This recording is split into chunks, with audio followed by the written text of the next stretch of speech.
As a creative, have you ever been unmotivated, been in a mental fog, unproductive even? I mean, to the point you were so unproductive, you didn't want to do anything. You didn't want to storyboard, you didn't want to do a photo shoot, you didn't want to edit any video, you didn't even want to edit the stuff that you already have that has deadlines. You ever wonder why that is? I have a theory. My theory is your room might be a little dirty. Maybe not dirty, maybe just a little bit disorganized.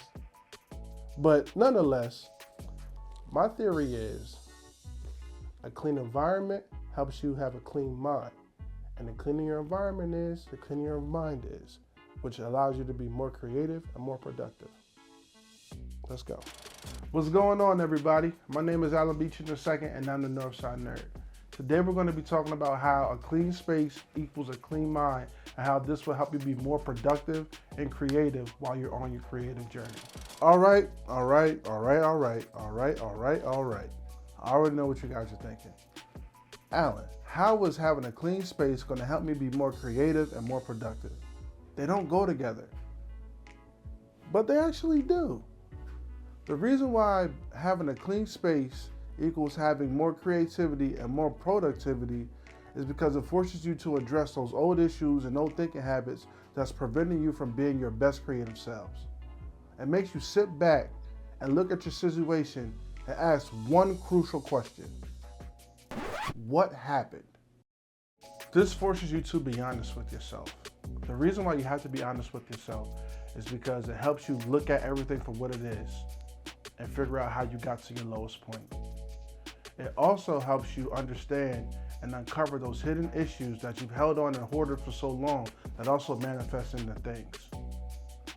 For instance, for me, the reason why I wasn't always productive and creative was because I didn't always feel good enough. Not from the standpoint that I didn't work hard to perfect my craft or develop my skill set. It was more so from the standpoint of I internalized the negative things that people thought about me, which really affected my self-esteem. Just to give you some background, when I was growing up, I was bullied, I was talked down to, I was rejected, and a lot of the time I was really left alone. I had a desperate need for acceptance. So in order to feel accepted, I felt like I needed to have possessions and things, and that kind of flowed over into my photography and videography journey. When I realized that I wasn't getting business or the jobs that I really wanted, I was like, oh, it's because I don't have this gear, I don't have that gear. So it made me acquire those things or not taking into consideration if I really needed this for a job or if I even really needed it at all. Once I became honest with myself, I became exposed to me. Kind of reminds me of a scripture that I read before, John 8:32, where it says, and you shall know the truth, and the truth shall set you free. At this point, I was free. I could look down and see where all the stuff that I had, I really didn't need. So it brings me to my next point. What do you have? Some of the stuff that you have, you don't need that. You don't need all that gear. To be honest, half of that gear is probably broken. It's kind of like mentally where you are. Some of you are mentally broken. Some of you, because I for sure know I was, mentally broken, spiritually broken, and sometimes your space is just representative of your life at that moment. But that's not you, right? That's not you at all. So this is the point where you have to really sit down and look and assess the things that you need and the things that you don't need. So I was able to start cleaning my room, cleaning my space, and now my space is clean. I have pictures up on the wall, clear desk, clear floor, organized closet. Stuff is not in disarray anymore. I'm not gonna lie though, it was challenging. I had to make some difficult decisions. What did I need to put away at this point in time? What did I need to keep at this point in time? Is this any good? Is this not any good?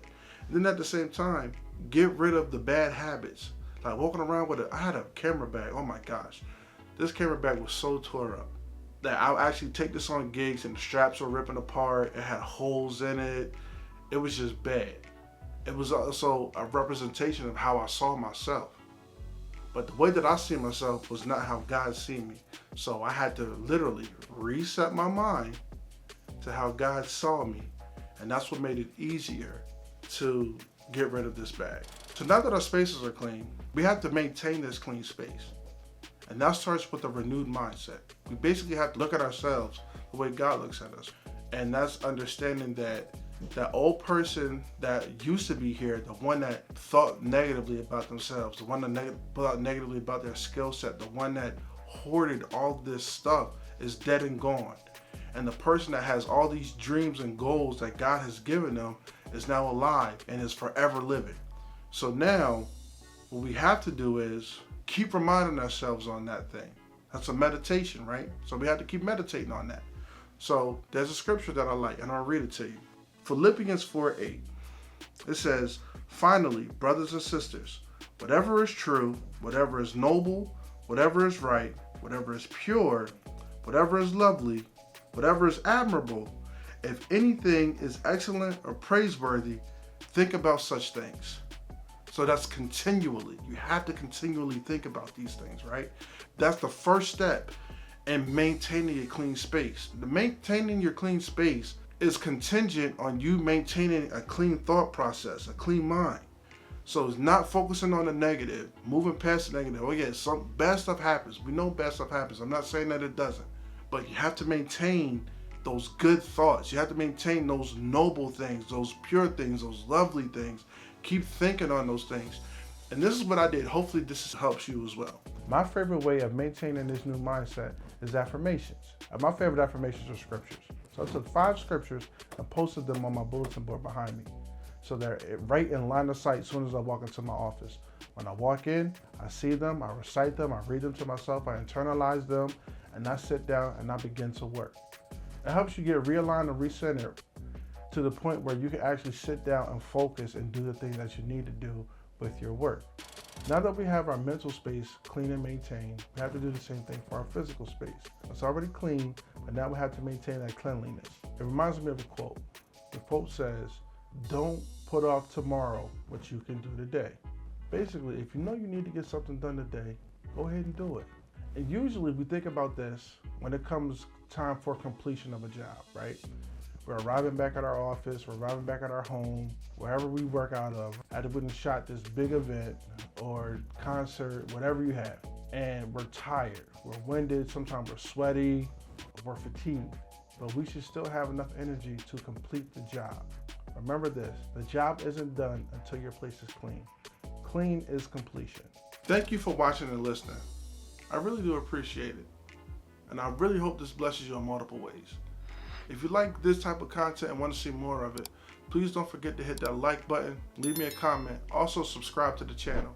My name is Alan Beechin II. I'm the Northside Nerd, and I'm going to see you on the North Side. Peace.